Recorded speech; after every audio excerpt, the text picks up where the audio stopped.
Well, welcome back. And, lately going to the moon has excited everything about space and going back up there and circling around and then maybe landing there. All right. Well, I am really honored to have with us today Rainer Zitelmann, German historian, sociologist, best-selling author whose books include The Defense of Capitalism and Hitler, National Socialism.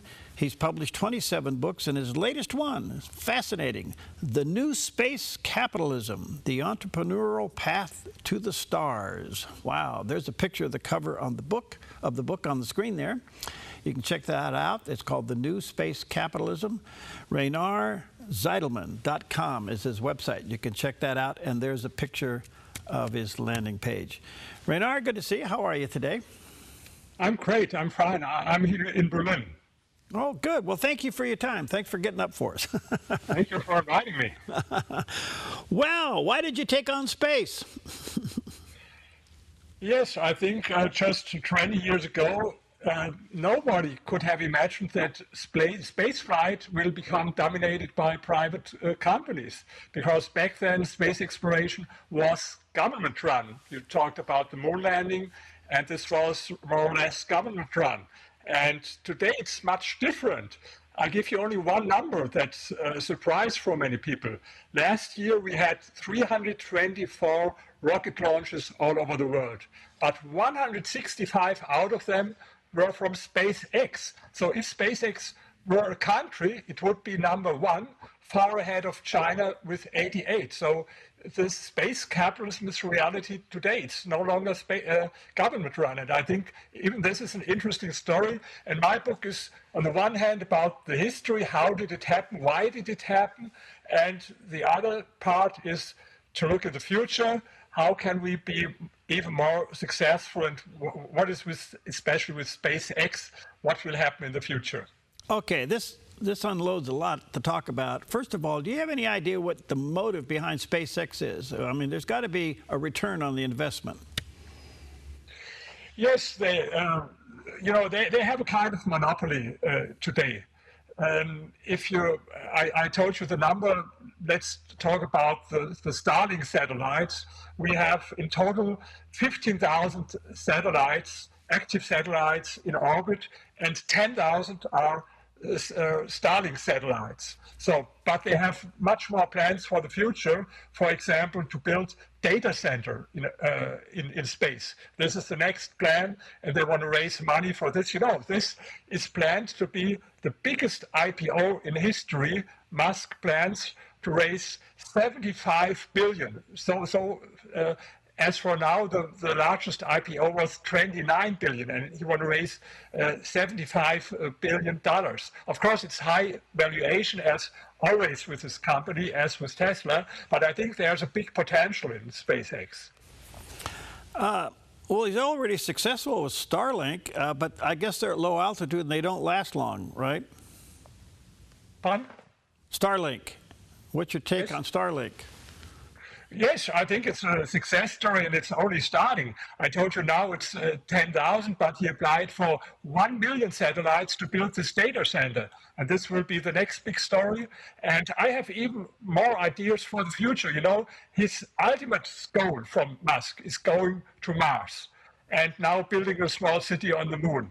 But the main thesis in my book, this will be economically only successful if we have private property in space. Then it would be a real estate story. I'm an historian in sociology, as you mentioned, but I was also a very successful real estate investor for 20 years here. And so I see it a little bit with a real estate lens. And if you think about real estate, as today, the problem is it's not allowed to own celestial bodies or land on celestial bodies, according to the Outer Space Treaty from 1967. So they have an article there, Article 2. It's prohibited for countries to claim ownership for celestial bodies. I have no problem when the states, the government is not allowed to own it, but I have a problem. I think it should be allowed for private companies like SpaceX. And this is one of the main things in my book, that I think the future of space travel and also the future of SpaceX depends very much on the question whether or not it will be allowed one day to own land on Moon, Mars, other celestial bodies or asteroids. Because without private property, no economic system works on Earth. How to earn money?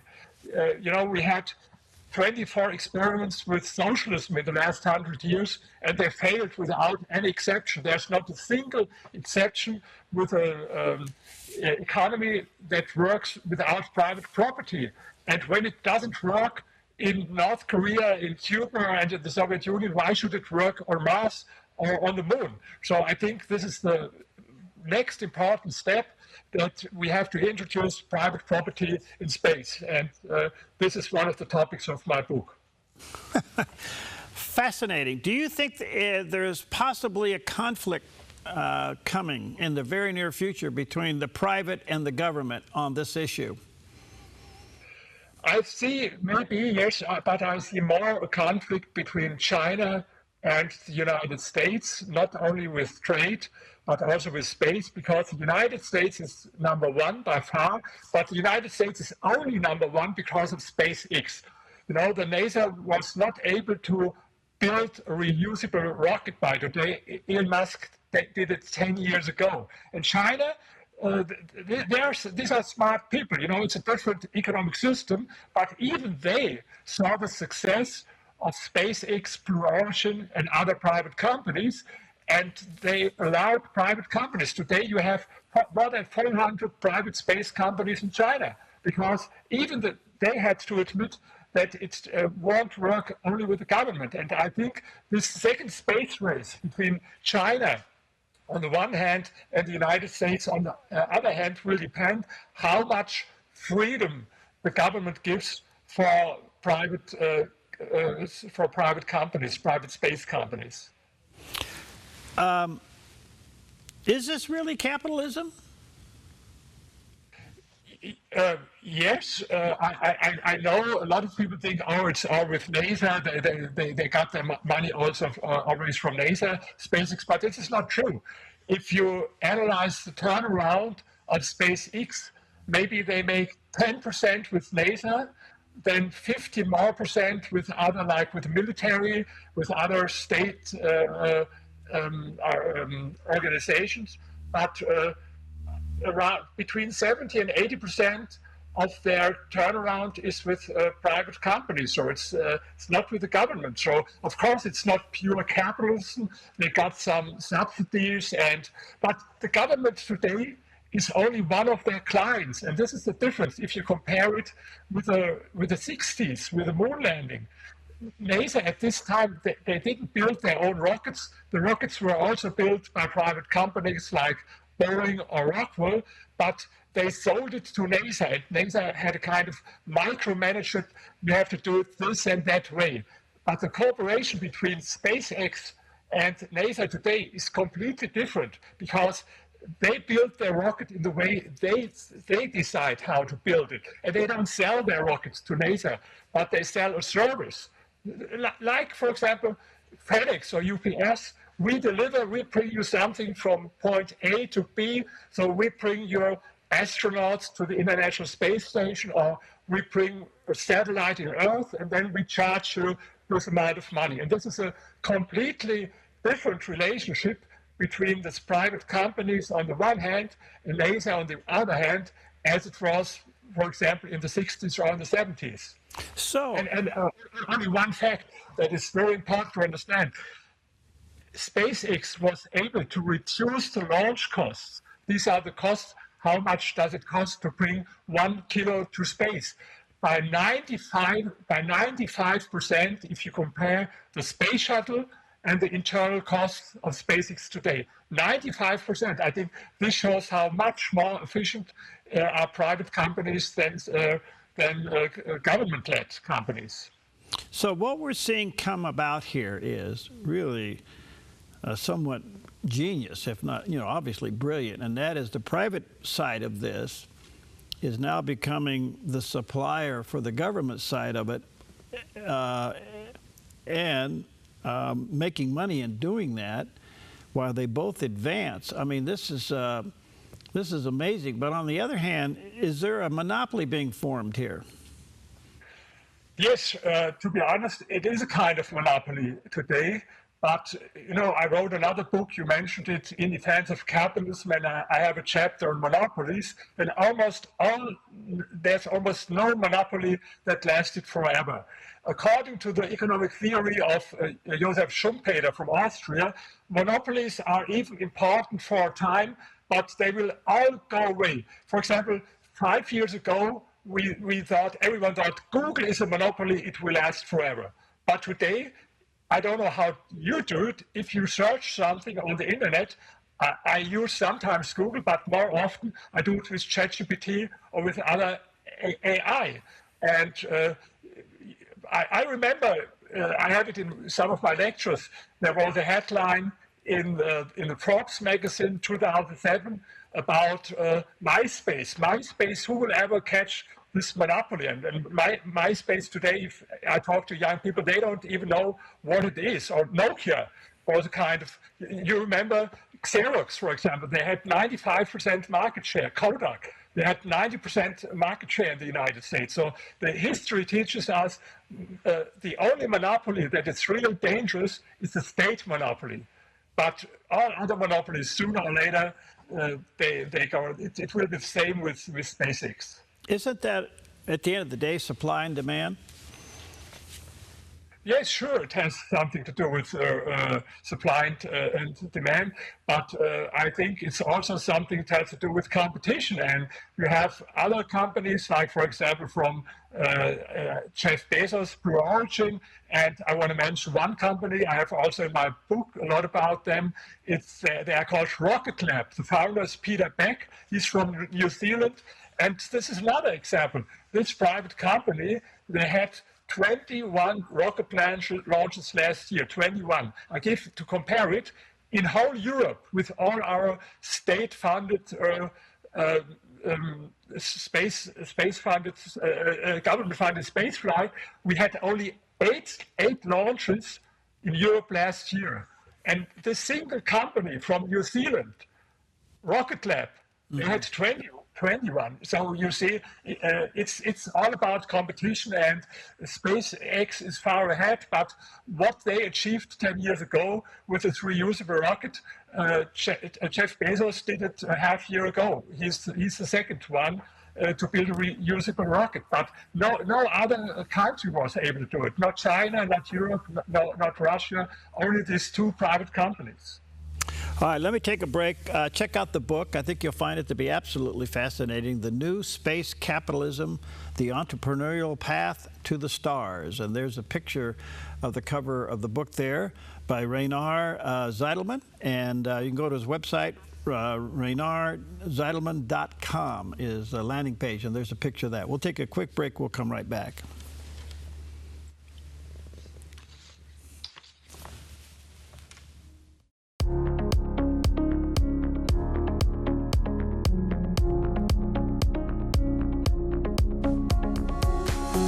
Welcome back. An honor to have back with us Rainer Zitelmann, a German historian, sociologist, and quite the author. His latest book is absolutely fascinating. The New Space Capitalism, The Entrepreneurial Path to the Stars. And there's a picture of the cover of the book available online. And he does have a website, RainerZitelmann.com. Absolutely fascinating.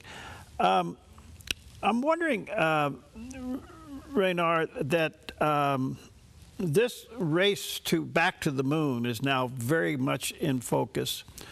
What are China's capabilities of beating us? It's, to be honest, it's possible. They have the goal to land on the moon before 2030, and now NASA want to do it in maybe 2028. So it's possible, but you see, this is the reason why something's happening now, because this is another important point. You know, we even landed on the moon in 1969, but then now for more than 50 years, nothing happened. And this was because there was not a real motive, because at this time the Apollo program cost $300 billion in today's money. 400,000 people were involved in 20,000 companies. You can't do it for a long time. And then as soon as they had the flag on the moon, the wind was out of the sails.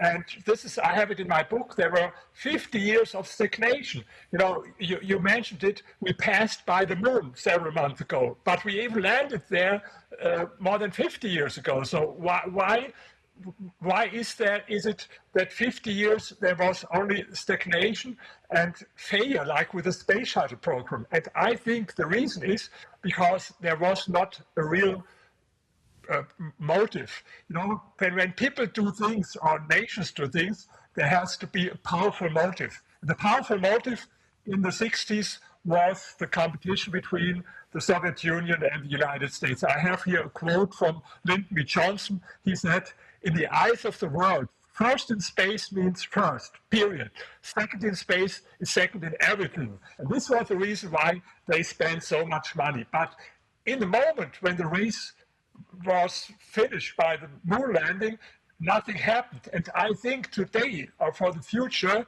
we need other incentives. It can't be only about national prestige or the race between China and the United States, but we have to look for economic incentives. And you know, maybe Werner von Braun, who was the architect of the Apollo program, after the moon landing, they asked him, what should we do now? And I give another quote from him. He said, "We have to show that spaceflight is useful and even profitable for people on Earth, and in fact, space projects should begin to pay for themselves." He was right, but this is what didn't happen.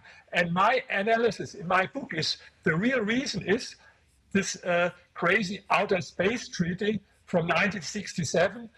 According to the Space Treaty, it's prohibited to own celestial bodies or land on celestial bodies. So it's a kind of socialism.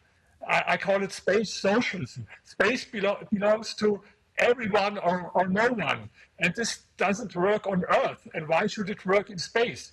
My thesis is it will not work on space. And if you will make spaceflight profitable, first it will be a real estate story. But the precondition is that private property, for example, for asteroids, is allowed.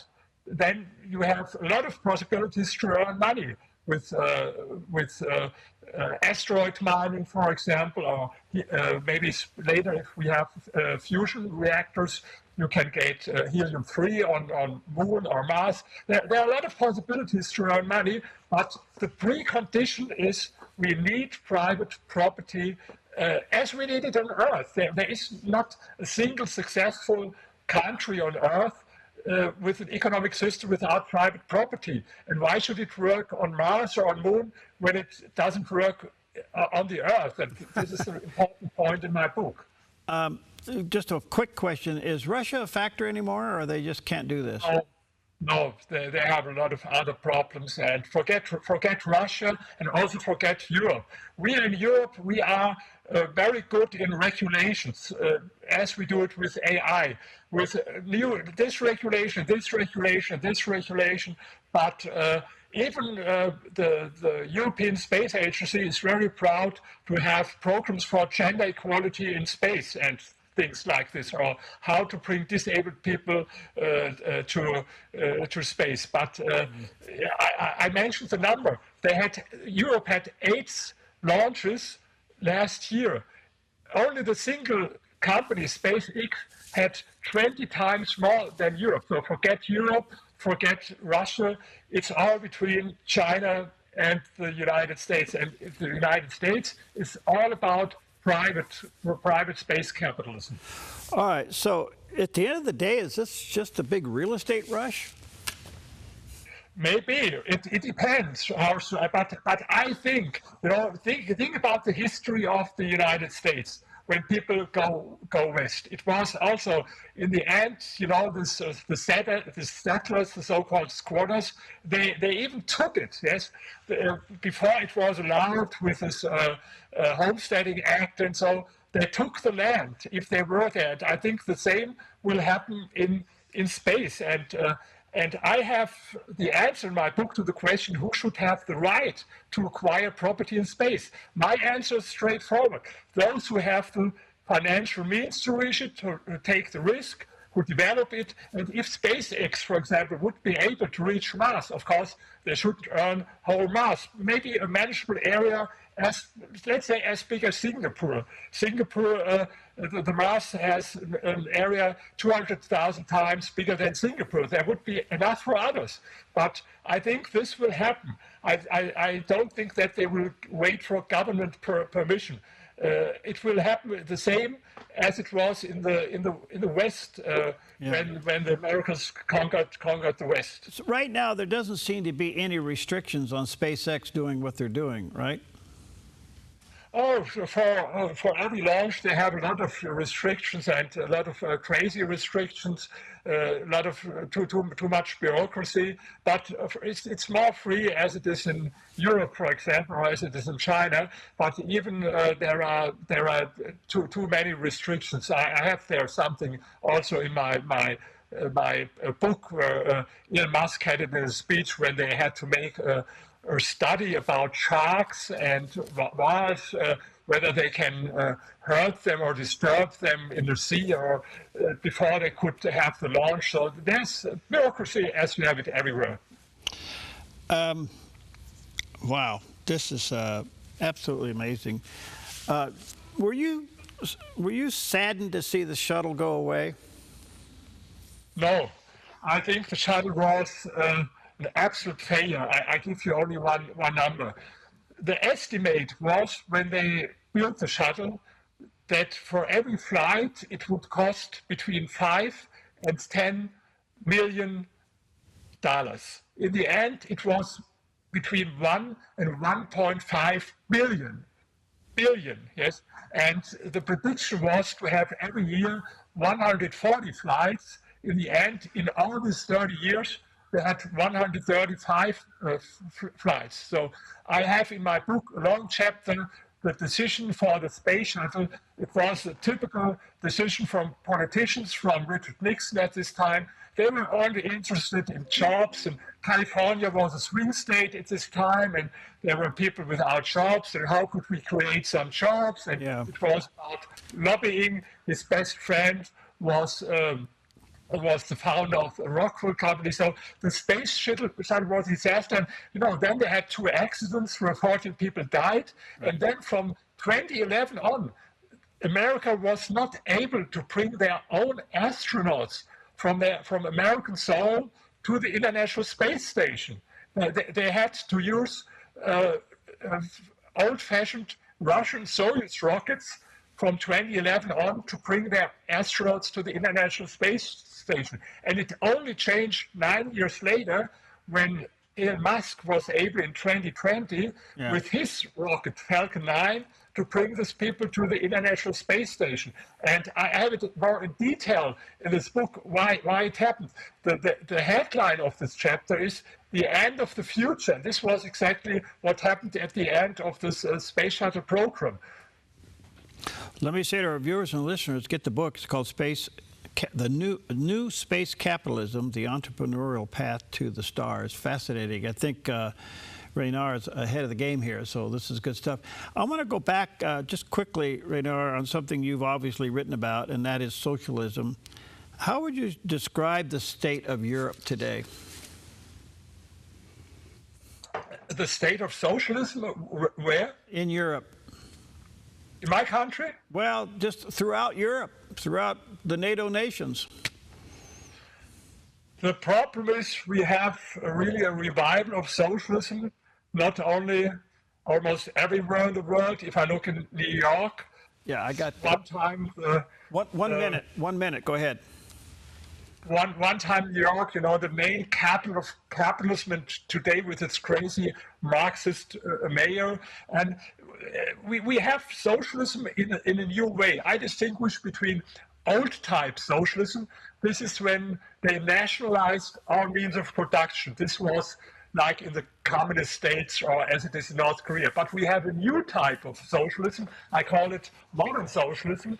Formally, legally, you have private property, but the state tells you what you're allowed to do. They have so many restrictions, bureaucracy, taxes. They don't call it socialism, but in reality, it is socialism because private property means nothing if you're not allowed to do what you want to do. Good point. And this is because the politicians think that they are smarter than millions of consumers, millions of entrepreneurs. This is the problem. Thank you for your time. Let me say to our viewers and listeners, check out the book. It's called The New Space Capitalism, The Entrepreneurial Path to the Stars. Rainer has a website, Rainer Zitelmann, and that's RainerZitelmann.com. And there's the picture of the landing page. Thank you for your time. You're fascinating. Thank you. I appreciate it. Please pre-order the book right now. Okay. Skyhorse. All right. Get it at Amazon. Okay. Thank you. Thank you.